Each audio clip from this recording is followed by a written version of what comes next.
C'est un plaisir de vous avoir avec nous dans ce nouveau numéro de Getingo. Madame, Monsieur, bonjour et bienvenue. Suite au retrait des pays de l'AES de la CEDEAO, Moussa Faki Mahamat, le président de la Commission de l'Union africaine, à travers un communiqué ce 30 janvier, a appelé l'institution sous-régionale à revoir sa copie. Moussa Faki a également invité les chefs d'État de la CEDEAO à discuter avec les pays de l'AES pour que l'unité irremplaçable de l'institution soit préservée et la solidarité africaine renforcée. Le président de la Commission de l'Union africaine a invité la CEDEAO par la même occasion à se départir des ingérences étrangères. Il a exprimé l'entière disponibilité de la Commission de l'Union africaine pour apporter tout le concours à son pouvoir pour le succès de la logique de dialogue fraternel. Les pays de l'AES, de leur côté, ont fait parvenir une notification formelle à la CEDEAO pour confirmer leur décision de se retirer de l'instance sous-régionale. Le chef de la diplomatie du Burkina Faso, Karamoko, Jean-Marie Traoré, a indiqué à la télévision nationale que c'est une décision qui a été prise en toute connaissance de cause. C'est en toute connaissance de cause que les chefs d'État ont pris la décision en sachant qu'il y aura des répercussions. La libre circulation des personnes et des biens est un grand chapitre sur lequel la CEDEAO a travaillé longuement et ce secteur va être certainement impacté. Mais il y a d'autres mécanismes qui permettront d'arranger ça et d'avoir des accords avec les États individuellement. Nous sommes dans une dynamique de structuration endogène dans un espace plus structurel qui est celui du Liptako-Gourmand, qui est composé du Burkina Faso, du Mali et du Niger et qui nous permet de réfléchir sur des problématiques beaucoup plus cohérentes, a-t-il laissé entendre. Dans une interview accordée à Infomédia, le président de transition du Burkina Faso, le capitaine Ibrahim Traoré, a donné des précisions sur les raisons qui ont amené les pays de l'AES à se retirer de la CEDEAO. Il a laissé entendre que cela a été une décision bien réfléchie. À la question de savoir si les pays de l'AES se suffisent eux-mêmes, la réponse du capitaine Ibrahim Traoré a été affirmative. Écoutons-le.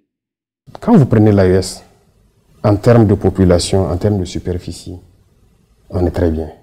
En termes de production, normalement les États de l'AES ne devaient rien importer en ce qui concerne les produits agricoles, l'alimentation. Aujourd'hui, nous sommes conscients de ça et nous sommes en train de tout faire pour que nous n'importions rien en ce qui concerne ce que nous consommons. En termes de richesse, que ce soit naturel, quand je dis les richesses naturelles, il y a des richesses souterraines, mais il y a aussi en surface. On crie partout que les Africains meurent de faim, de soif, ainsi de suite. Des projets inventés par-ci, par-là, par exemple pour nous donner de l'eau potable. L'AES, c'est une grosse réserve d'eau souterraine, et même en surface. En termes de ressources minérales, on n'a rien à envier à quelqu'un. Et dans la nature, quand vous prenez des produits comme, j'aime le dire, de karité, c'est une richesse naturelle. Nous ne l'avons pas planté, c'est Dieu qui l'a donné. Mais c'est très riche. Les gens le prennent, ils le transforment. Donc nous sommes conscients de nos potentialités. L'AES n'a rien à envier à quelqu'un. Il y a des putschistes militaires au sein de la CEDEAO qui aujourd'hui se réclament démocrates. Des civils, il y en a. Il y a pire que des putschistes. Il y en a qui tuent, qui bâillonnent leur peuple.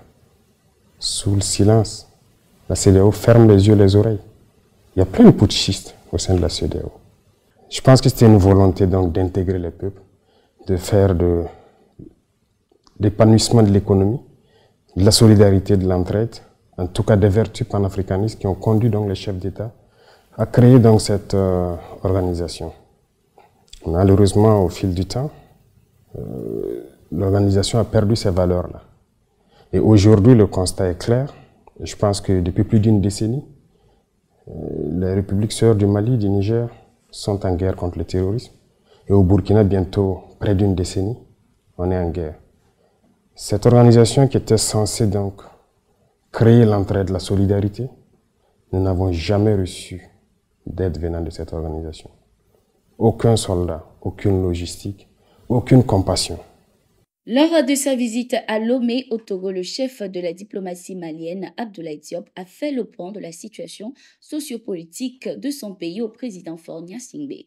Il était également question d'échanger sur les sujets de paix, de sécurité ainsi que les récents développements politiques et institutionnels dans la sous-région.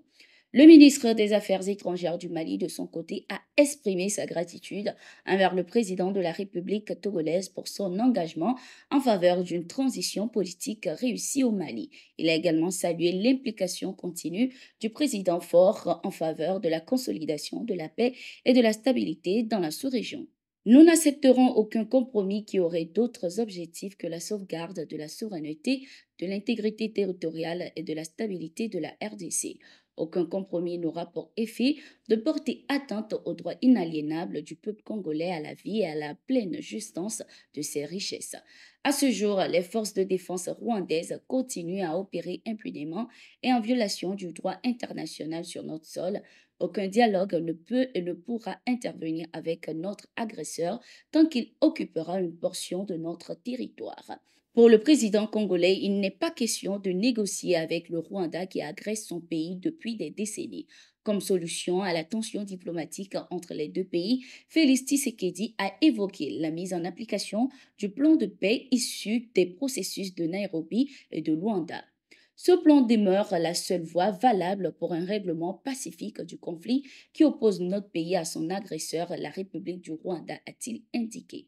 Par la même occasion, Félix Tshisekedi a lancé un appel pressant aux instances onusiennes, à l'Union africaine et aux organisations régionales pour que soient initiées des sanctions ciblées à l'encontre des responsables rwandais, ceux du mouvement du M23 qui, selon lui, s'adonne à la violation de la souveraineté du pays.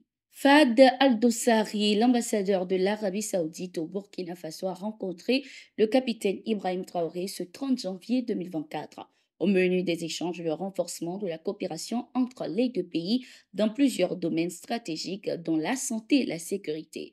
Le diplomate saoudien était également porteur d'un message de remerciement du roi Salman bin Abdulaziz Al Saud au président de transition burkinabé. C'était tout pour cette édition. Merci d'être resté avec nous. Nous sommes en continu sur nos différentes plateformes et sur notre site d'information, le www.toafrica.com. À tout de suite.